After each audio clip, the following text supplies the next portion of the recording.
So you can do the same thing for the other two. So d square f over dx squared is equal to u part of c plus y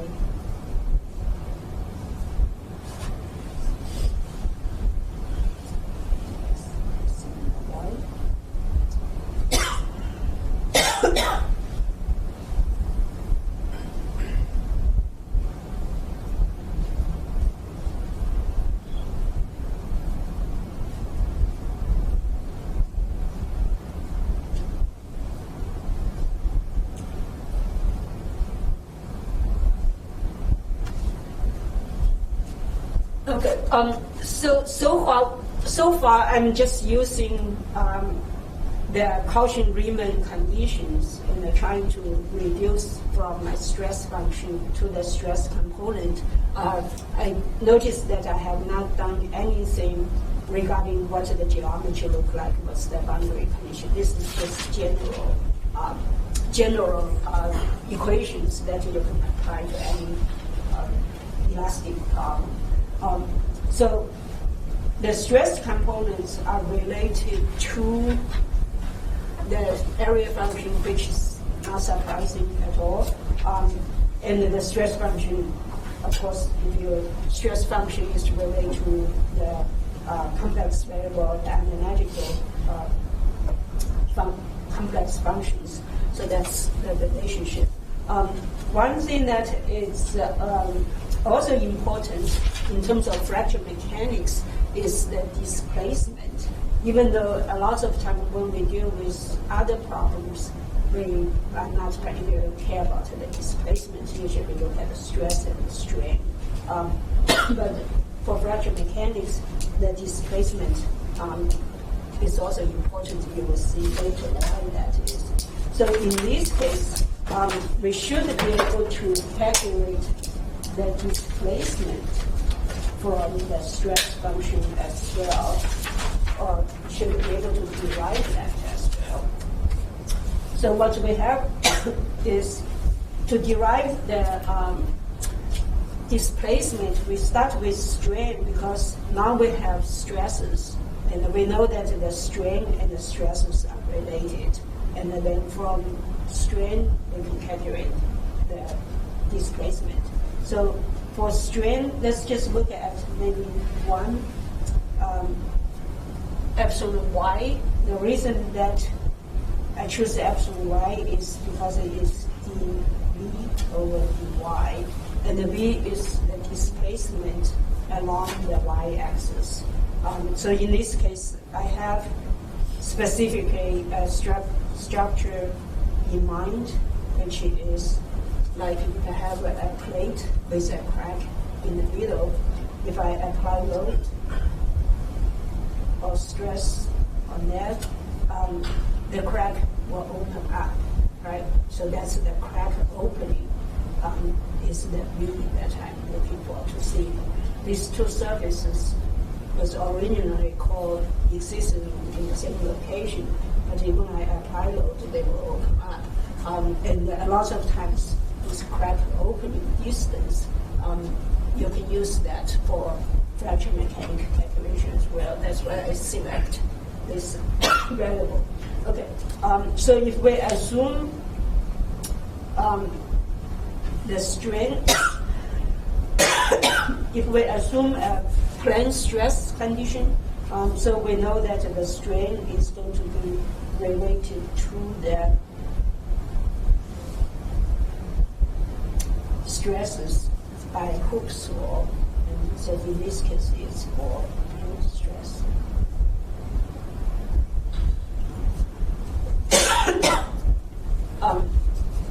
So from here, then we can, if we want to find the V, actually, then we just need to do derivative of that variable. So V is equal to d epsilon y over dy, and so you plug that in.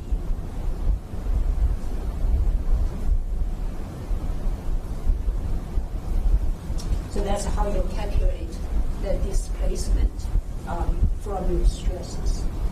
So in this case, then my Young's modules, of course I can take it out. So it's essentially sigma y minus x y. Okay. So let's look how we can plug these terms in here and see if we can make it simpler. So we have sigma y.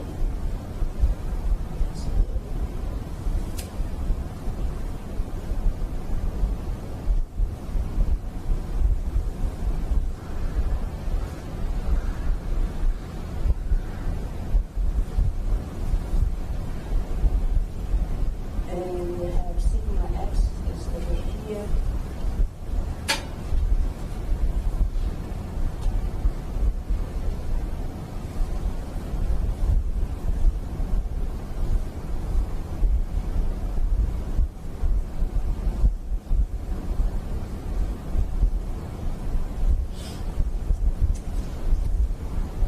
So now we can combine some of the terms. So I have a real z in both sides, so that gives 1 minus mu of real z. Image prime, let me just write it down.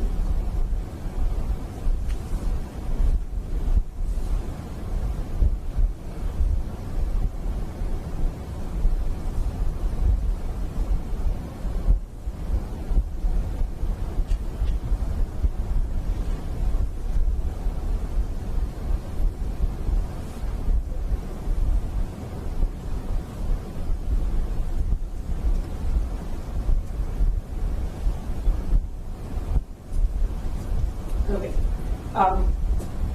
So now we take integration of that term over y. So that means we need to take integration of each term.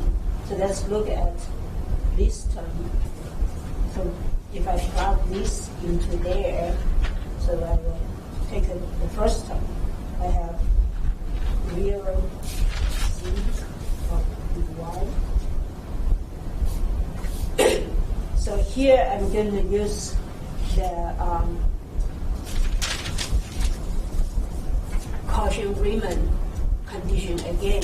So my real z, so let me just write that thing, is equal to real. The reason I want to use this is because I want to convert that term somehow is some function over dy, then I can solve for the integration, right? So in order to do that, I need to convert basically that function into this function, the RZ, the real z prime, and then that will equal to imaginary of that, and then I can solve for that. So in this case, z prime, go back. In this case, it's z, so I will go back to here. So that's the z tilde prime. So essentially, I have real z, I put the z tilde over here.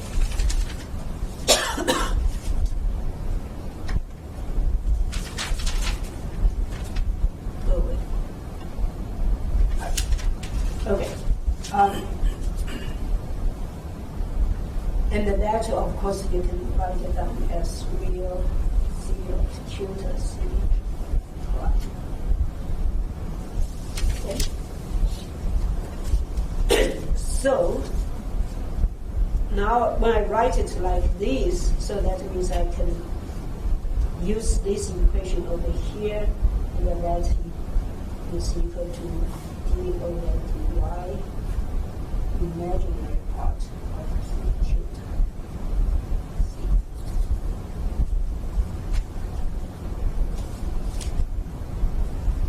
Everybody follow me on that? So basically, really, you just have to look at how you can take advantage of this so that you can solve this integration, basically. So from here, of course, then since these all have derivative over y, then this is equal to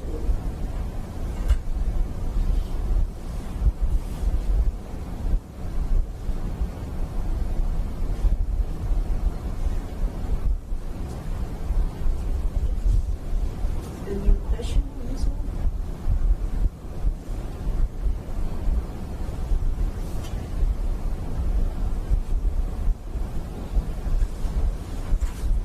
Okay, so that's the advantage of using an analytical equation is because you can use this so that you can actually reduce integral into something a derivative or something like that. Okay. So now,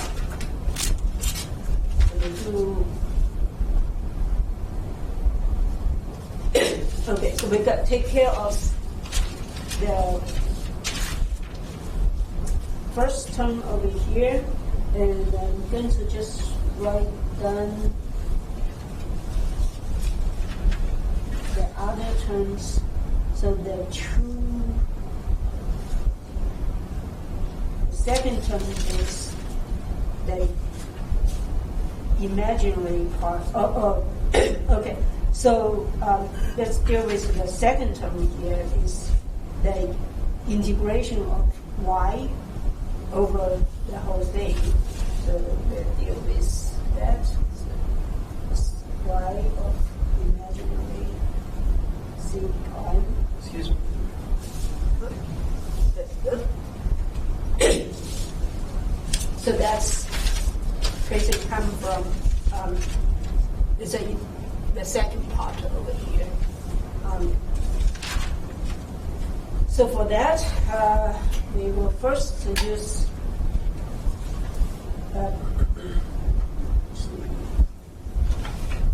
an equation that I'm not sure you guys remember, but I write down over here is u times v is equal to u times v plus u times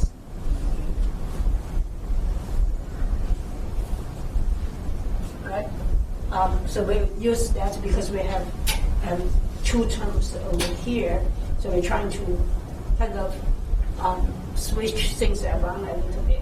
So by applying that equation, so we have basically, in this case, I essentially have u is equal to y, and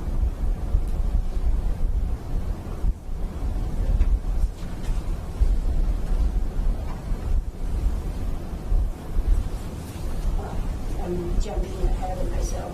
Okay, so in order to use that, one of the things is I want to, so I have u equal to y, that's correct, but I want to convert that into d something.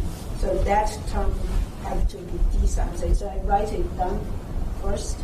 So I get y times d of real part of c. Okay, so to get there, I essentially used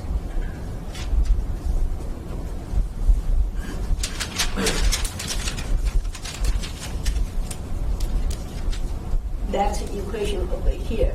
So I actually have a minus over here. So I have imaginary part of c prime, that's this part, right? And that is the real part of dy. So that's essentially, that's what I got. Okay. I know the math is a little bit intense. It may take some time to get used to it. So now I have, basically, now I take this term and convert it into that term. So from here, essentially, my v is equal to real part of c. If I compare this with that. Okay. So now I can apply this equation. So So I have u times v. So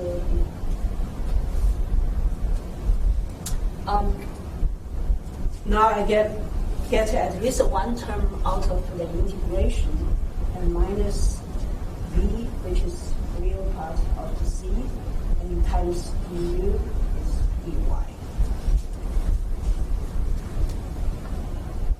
So by using this equation, I essentially turn into, so if you look over here, that term is two terms multiplied together. So by using that equation, I end up here just have one term. So that makes it a little bit easier. So the next step, of course, is trying to get rid of the integration over here. So that is equal to. So I want to turn this into something over dy, and that, of course, is that equation I'm going to use. Right? So that is equal to d of imaginary of c. Now I'm going up, so I add one to the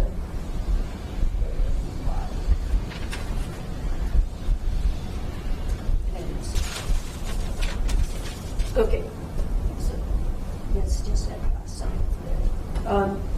So, and then you see a bunch of terms that kind of scattered around. So you combine that, you get 1 over e, 2